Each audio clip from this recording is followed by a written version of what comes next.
I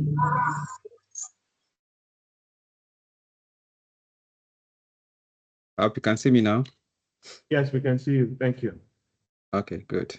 Thanks so much. Good morning, everyone. Thank you for being here. My name is Isaac Bankole. For a couple of years, I've been working with Mr. Rotimi, and we worked together in American International School in Abuja. I was there for like over 6 years before I moved to Ireland, and I've been working with IBM, covering Europe, Middle East, and Africa for a couple of 4 years and above now. And I'm glad to be here once again. And thanks, Mr. Rotimi, for giving me this opportunity as well to speak. I know all of us are enthusiastic. We are here to learn and then to borrow from everybody's profession and to be able to help us. At the moment, I'm not in the education sector, but I'm purely applying technology, especially the AI tools that we'll be talking on different enterprise environments. So today, we're going to be talking about the most critical yet often overlooked foundation of the future of Nigerian education. That's building a culture of data governance in Nigeria. So it is about building a culture of trust. We will try to explore the roadmap to ensure that as we innovate, we also protect, empower, and build a secure, data-driven educational ecosystems for Nigeria, basically. Now, let's set the stage. The period between 2020 and 2025 has been a whirlwind of digital transformation in Nigeria education, as we all know. This is not accidental. It is driven by deliberate government policies and explosive market-led revolution, as we all know around. The EdTech market is projected to be worth of $400 million by next year. This is incredible growth, as we all know. But with this comes with significant risk. When something is growing, then we must think about the risk that goes along with that kind of boom. We are generating more data than ever before, as we all know. Last year, I had the opportunity to speak about big data and then see how we generate big data from everywhere, from text, from email, videos, social media, everywhere. So we are actually generating more and more data, than ever before. And as the recent Oyo Tescom leak showed us, many of us must have read the story of Oyo State Teaching Service Commission data leak. Maybe if you have not known, but the biggest threats are not always sophisticated hackers, as many of us might think. No, they are not. They are actually internal failures of governance that erode the very trust that we need to succeed.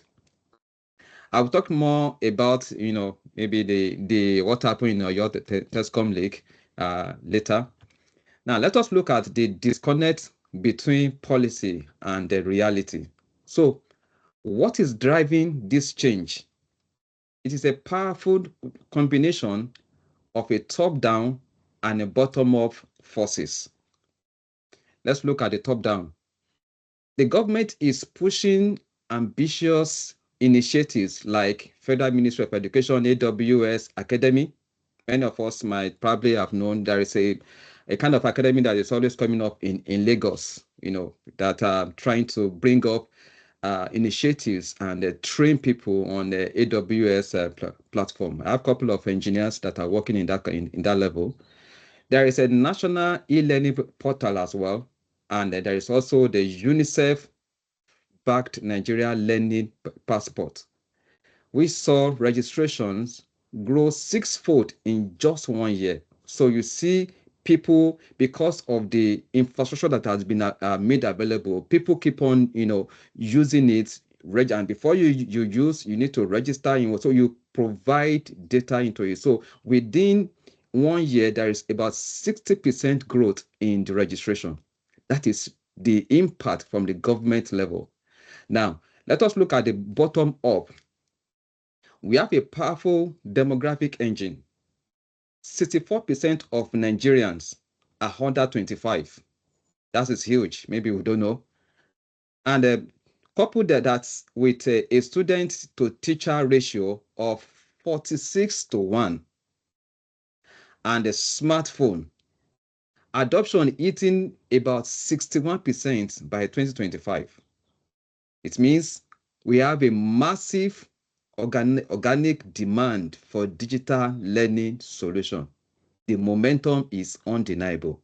So we have the system before us. We have the, should I call it, good challenge, good problem before us.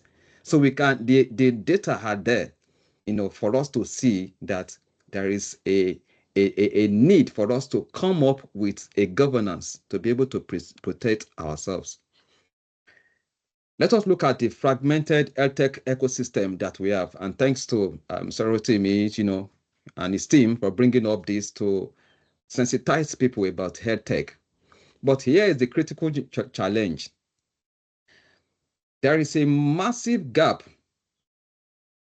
There is a massive gap between ambitious and then on the ground reality. Now, national policies have talked about ICT integration for years. Yet, studies has shown that basic education classroom remains very low. Why? The barriers are just fundamental. It's inadequate teacher training, unreliable electricity, poor connectivity, especially in rural areas. Those of us that are in urban area, in Abuja area, we may not really feel it, but if you go to the rural areas, these are also part of the nation where they also need to have access to health tech. The lesson for us is clear. Any data governance framework we build cannot be designed for a perfect theoretical world. It must be resilient enough to function within a fragile real-world environment. So that is the disconnect between the policy and the reality. So we have the policy, but what is the reality? So we need to look into, to bridge that gap. An effective policy also need an effective implementation. This rapid growth has created a new problem, a fragmented ecosystem.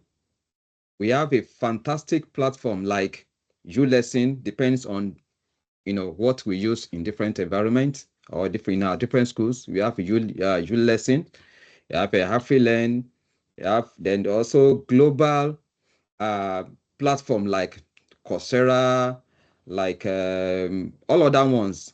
They all operate at once. But this means that student data is now scattered across multiple, often siloed platforms. Each has its own policy and security protocol. And this does not create an immediate crisis, but it creates a massive system vulnerability.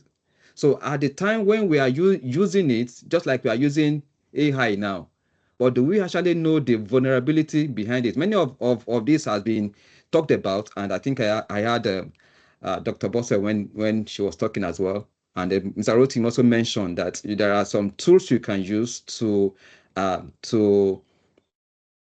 you can put in your data, your school data, so that you will know that whatever that is being coming out from it is your own. Now, the risk of a breach isn't just added, it is multiplied. Now, a lack of unified governance is a ticking time bomb that grows with the market success. So as the market is booming, then we also need to have a system, a governance in place to guide people in the use of these tools. Now, let us look at why is this so important? Because data is not just an administrative record. It is a strategic asset, and we must all look at it from that level. So the data we have is not just about the record, we put them there. All of us use data. We in our schools, we come across them and we just see them as just data, but we must see the data as a strategic asset. Number one, there are stakeholders involved in this. For students, it enables personalized learning, like at Stanford Online High School, where analytics helped to reduce time in mastery by 40%. That is huge. For schools, institutions, it means efficiency.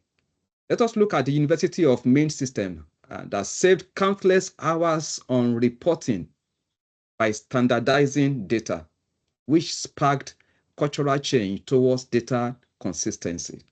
Now, in our school, how do we do reporting? For policymakers, it is a key to equity. Without reliable data, we have outdated enrollment records and inequitable teachers deployment. Data is the key to inform evidence-based decisions that can truly transform education. So when you want to look about transformation, how have we been transformed? How do we measure it? We use data. So we can, when you see data from one point to the other, you can actually determine whether there is a kind of transformation that has taken place in our education system. So let us look at the risk.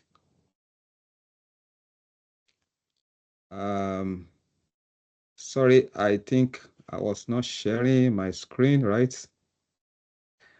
You are not sharing your screen. Oh, sorry. Okay, sorry for that. So, okay, so I'm on the risk and threat, the risk and threat. Now, but with great asset comes great risk, as we all know. The numbers are staggering. Over 586,000 cyber threats were launched against Nigeria in just the first half of 2024. Let's look at that again. 586,000 cyber threats were launched against Nigeria in just the first half of 2024. There is phishing and ransomware are common. These are all what we know, especially some of us that are in the cybersecurity world. All these words are not, are not new to us. There is phishing, there is ransomware, they are common. However, let us put aside all those external efforts. But let us look at the Oyo Tescom leak.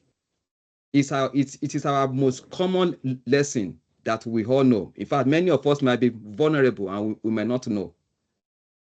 This wasn't a kind of hack. It wasn't. It was a governance failure.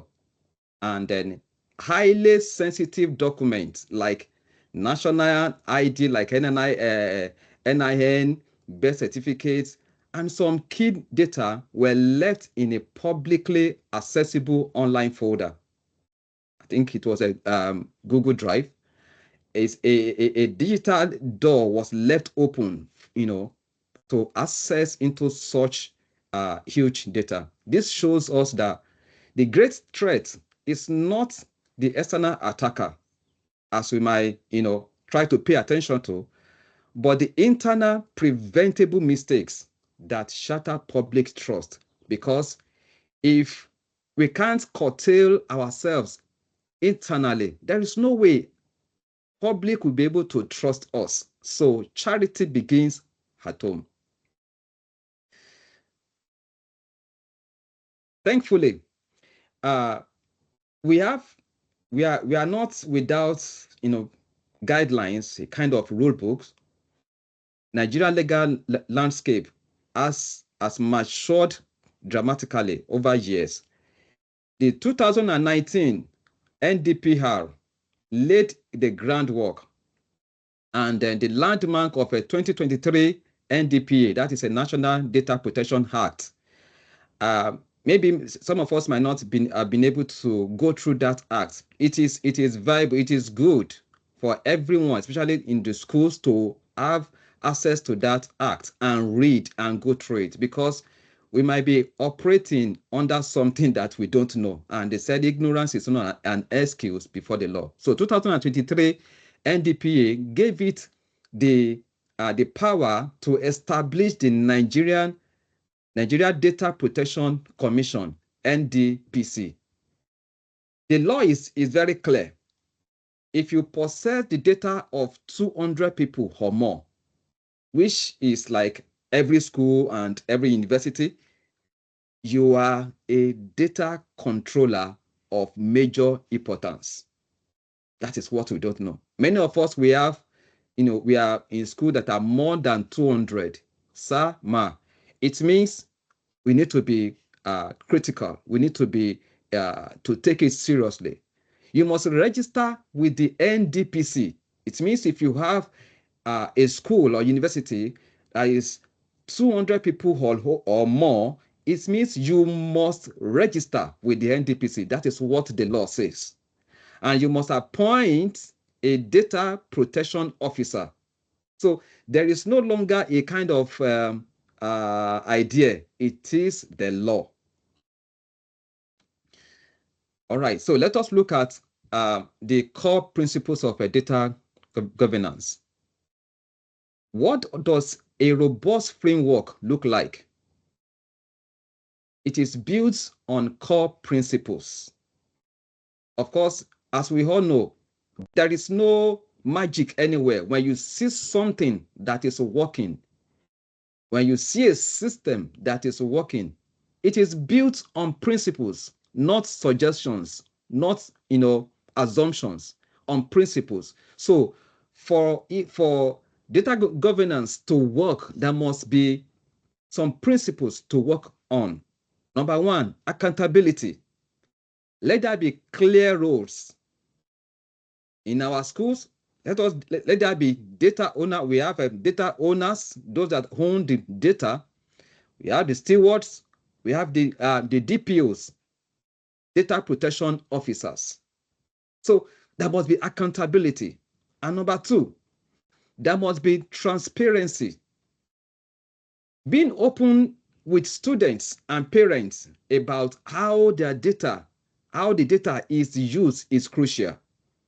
So you can't just collect data and assume that, oh, it belongs to school. No, you must bring the students and the parent to the knowledge of the data that is being used. That is the transparency. Data minimization is another principle that we need to work on. So only collect what you absolutely need. So before you go out and to collect data, sit down. Why do we need this data? So when you are able to minimize data, you are able to what to control. It is still part of the governance that we're talking about. Then there is integrity and security. Now, we must ensure that data is accurate and protected with tools like encryption. The data that we collect, is it accurate? How is it protected? So there must be that integrity. If I'm ensuring my data to you, I need to have that sense of security that I'm safe. Many of us have found ourselves in a situation where we suddenly realize that what the information we have released out is not in the safe hand, and we know the kind of panic that we go through. Another principle is auditability. Have a clear paper trail for everything.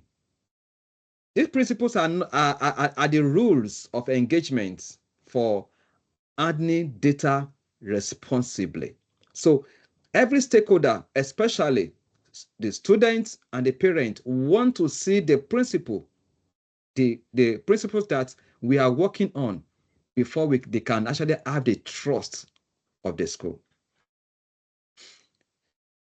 Let us look at the strategic roadmap. Building this culture is not a one-time project. It is a journey. It starts from somewhere, and then we are actually going to somewhere, which probably we might not reach because things keeps evolving. And when it evolves, which means we need to also work, devise means along the line. Our proposed roadmap has 4 phases. Hello, sir. But the online audience can't see your screen for some reason. Can you stop sharing and share again? Okay.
Hello, sir. Are you there?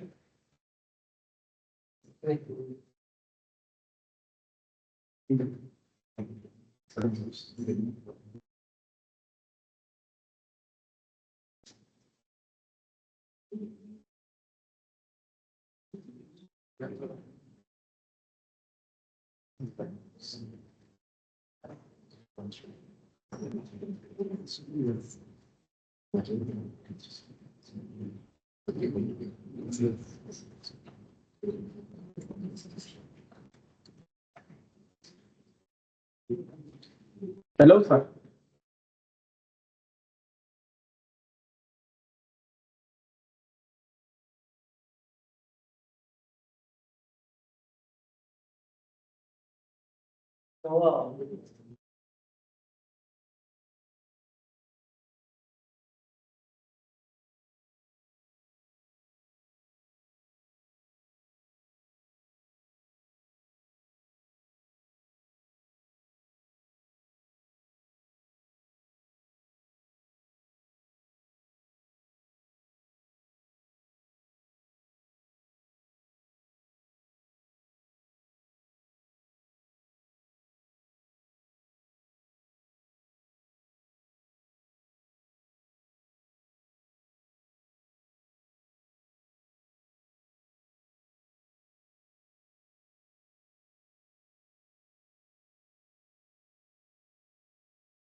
Hello, can you see my screen now? Apologies, please. Yes, sir. Yes, yes. You can go ahead, sir. We can see your screen. Okay. All right. I'm so sorry for that glitch.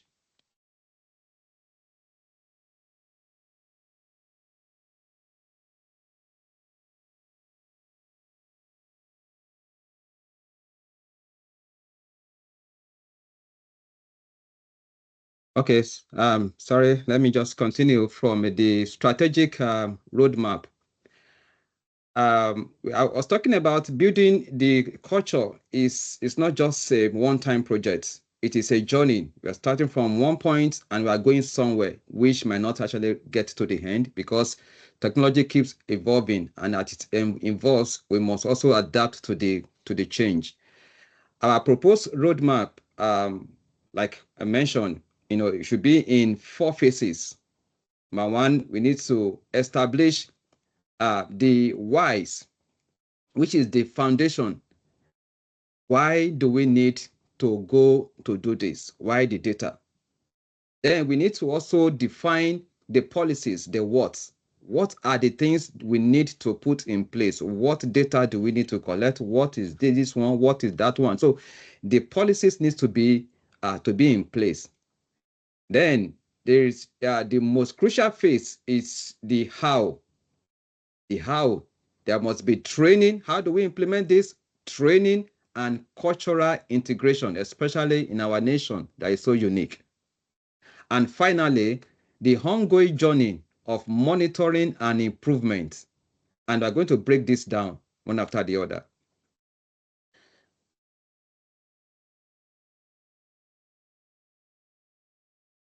Let's look at the phase one. It's all about laying the groundwork. It starts at the very top, and then you must secure executive buy-in. This is very, very not negotiable. Without leadership support, the program will fail. So then you must define a clear vision aligned with your institution's goals. You must form a data governance council, and most importantly, assign those key roles we talked about earlier. We talked about the data owner, the steward, and then also formally appoint the legally required data protection officer. This is according to the law. So this phase is about building the team, the mandate, before we move to the next phase. Let us look at the second phase. Phase two is where we turn vision into actions. It begins with a simple but very critical question. Do you know where your data is at this moment? Now, maybe we should ask ourselves, your data, do you actually know where your data is right now? You must conduct a full data inventory. These steps alone would would have prevented the Oyo to Tescom leak. Map your data, map it, understand how it flows from your device, your system where you put in the data. Can you actually know the flow? Do you know the flow? Do you know where it's going to? Now, then develop a clear, concrete policies. How you collect data with, of course, consent, who can access it, using the principles of a least privilege, and how long you keep it. This is a blueprint of your entire operation, because if you don't have this in order, you are going to lose track of everything at one point or the other. Let us look at the phase three. Governance is never done. We are going to move. We talked about the digital literacy gap. We must be able to bridge that gap. 63% literacy rate. We must be able to bridge it.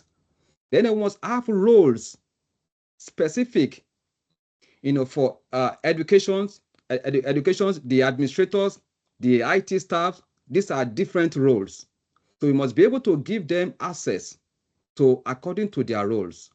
Teachers must be acting as the stewards, so they give accounts to the data that is collected. Then we must also build a data first mindset. We must have this data first. If there is no data, there is no way we'll be able to prove whatever there is no going to be reports. And then we move on to phase 4. Governance is about a continuous improvement. We must be able to establish different kinds of KPIs to track your progress. Are compliance rate improving? These are the questions we have to ask. Is data quality getting better?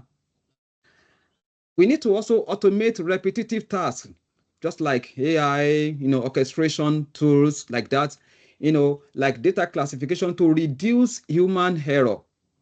When we're at school, we talk about parallax error due to whatever. So we must be able to reduce human error and regularly review and adapt your program. Technology and regulations will change, and your framework must also evolve with them. So this ensures it remains effective and sustainable for the long time. And then recommendation. So what do we do now? It is a shared responsibility. The policymakers, please ensure the NDPA, National Data Protection Act, actively. We must be able to ensure that they are active in our schools. The NDPC has already issued massive fines to banks and others and schools. So issue sector-specific guidance for education, and crucially, prioritize foundational investment in electricity and broadband. As we all know, it's a major challenge in our area. So with that infrastructure, governance remains theoretical. Institutions, please register with the NDPC. Our schools need to register with the NDPC, appoint data protection officer, and conduct the data audit. In fact, if possible, today. Then there is private edtech, like where we are right now. We must proactively align with the NDPA. Do we align all what we are doing with the NDPA? This is according to the law. Your sustainability depends on users' trust. And to all stakeholders, students, teachers, parents, so we need to empower teachers with trainings, just like we are doing, and educate parents, students on their privacy rights. The goal is clear: to forge a secure, equitable, and a truly data-driven education ecosystem for Nigeria. This is more than compliance. It's about building a culture of trust that will empower a digital future. Thank you. Don't know if we any question, and then apology once again for the glitch, technical glitch. Thank you, sir.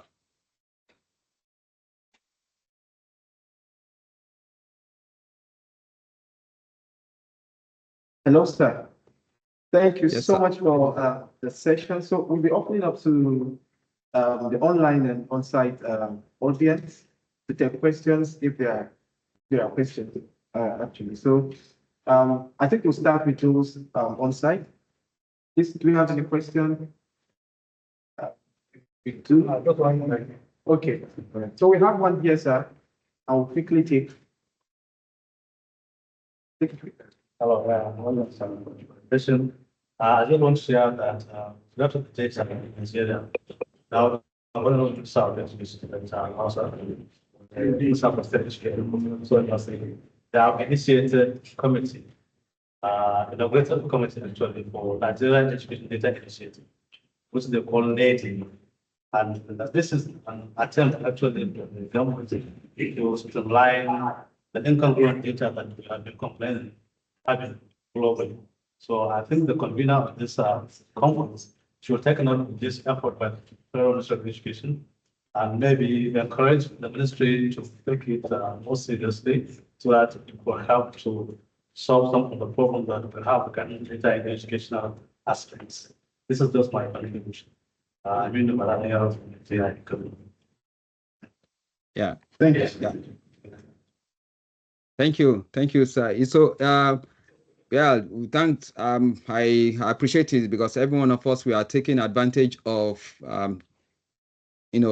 trainings like this, conferences like this is where we will actually, update ourselves on what is really applicable. So yeah, with all of us as stakeholders and the team, the TTC team, and or the other teachers, who administrators will be able to work together to make sure that we implement all this. Thank you. Do you have some more questions, please, or contributions? Okay, I think we don't have here on site, so we'll move on to those online. I can see 3 hands raised. So we'll start with Sarah Amadou.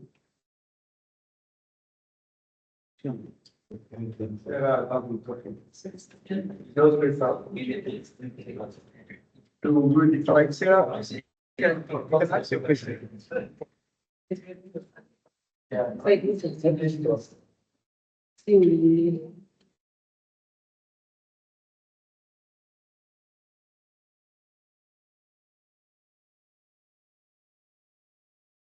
I'm sorry, I can't hear anything. So please, you can hear me, you can go ahead and ask your question. Unmute yourself and ask the question.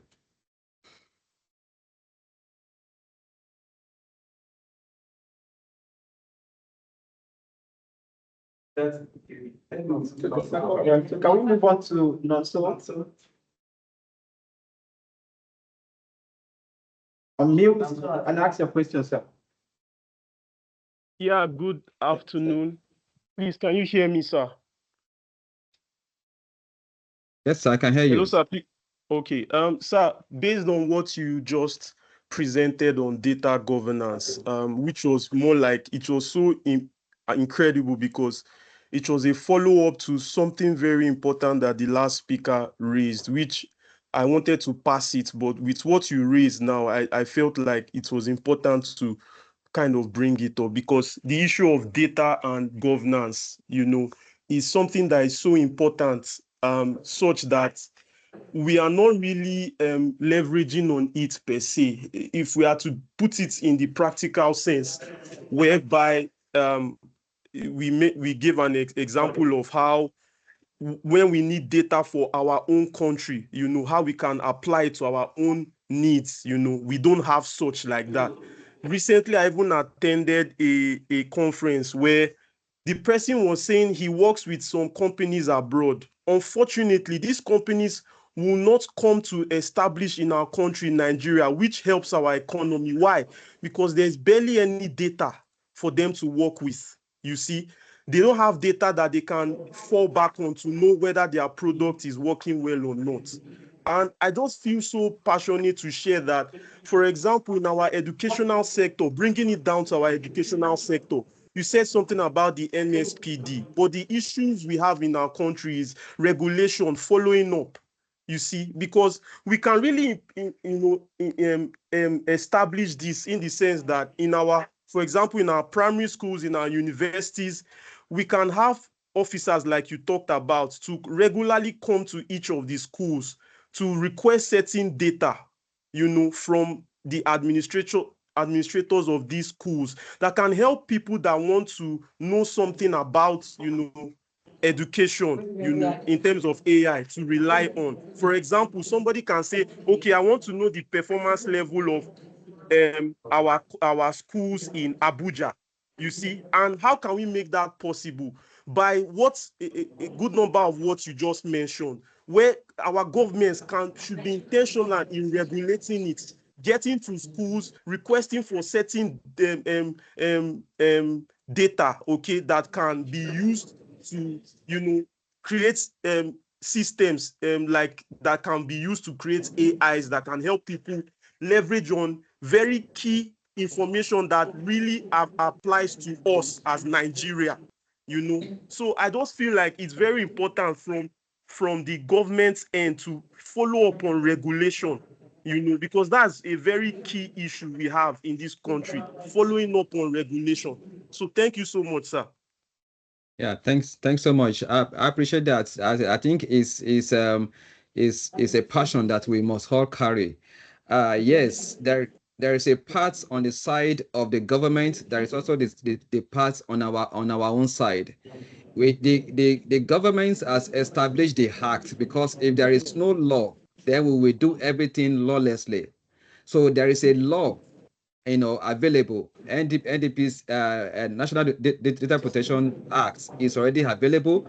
There is a commission assigned to carry out that duty. That is the side of the government.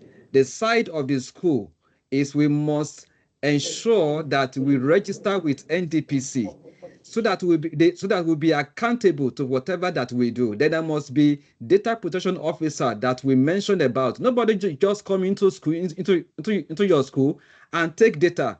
Before you come to school and take a screenshot or the photo, there must be consent. The picture of the student that you are taking, is a child aware? Is a parent give the consent? So these are the policies that must be on ground. So when the schools, the institutions play their part, they will be able to align with what government already has. So if there is any violation, the school can actually, sue whoever that breaches that kind of law. So this is a system that we must abide. Thank you, sir. All right, sir. We have Onyechi. So please, can you unmute and ask your question, please?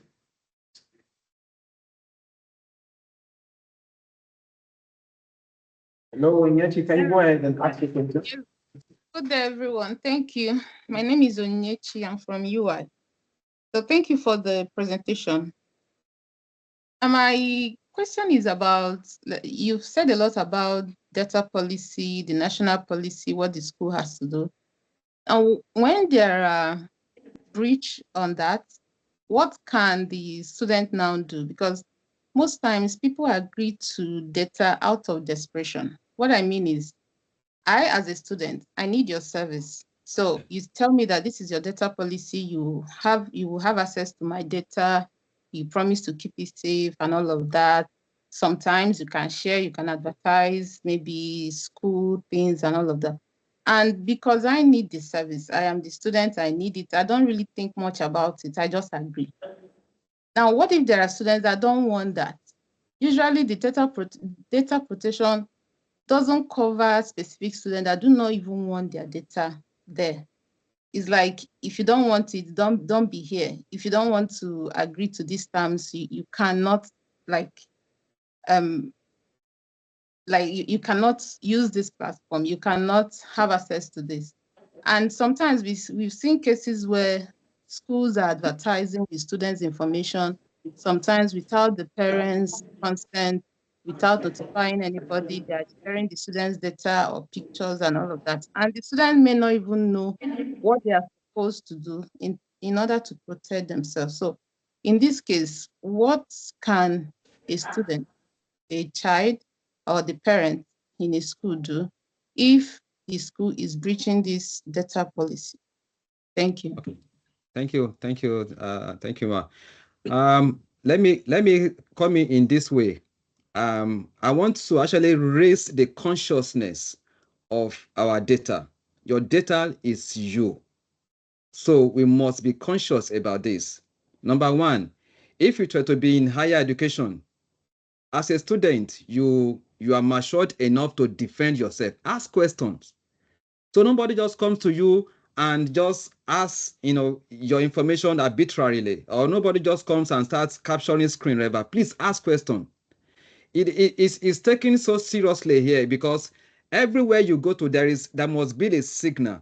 So even if the school is not, an institution, if you are not doing, as a student, please stand up for yourself. Ask questions. Why is this being used? Give consent to whatever. Now, let me come to the secondary and the elementary. The school administrators, parents, entrust the destiny of the children into our hands. We must be serious. We must be up to what we are doing. So please put strict policies in place. Even if the government is not, prosecuting whatever, it is our responsibility to put strict policies in place. Nobody comes into your school and just take arbitrary pictures. Nobody come into certain area with phones or camera. Nobody just interface with students without adequate permission. And if the school needs to capture any data, the parent must give consent. There must be that trace. So at every point in time, we must be accountable to the data that is being collected. When you release your data, where is it? How is it being used? And then you also have the rights to have access to it at any point in time, and we must give when it is going to be removed. So these are different roles. The parent needs the role. The administrator of schools needs to have policies, and if in higher schools as well. I can't speak for schools, but as adults, you are in the university, you are in a higher institution, you have right to yourself. It is just because we don't have this awareness. Once you have the awareness, you know your right and stand by it. And if there anything go, please take it, address it in the law court. Many of us are afraid to go to court, but actually, it is our right. Go to court if anything breaches it. I'm not advocating for violence, but I'm talking about standing for your right at every point in time. Thank you. All right, thank you, sir. So, may I confirm, Sarah, if you are able to ask a question now?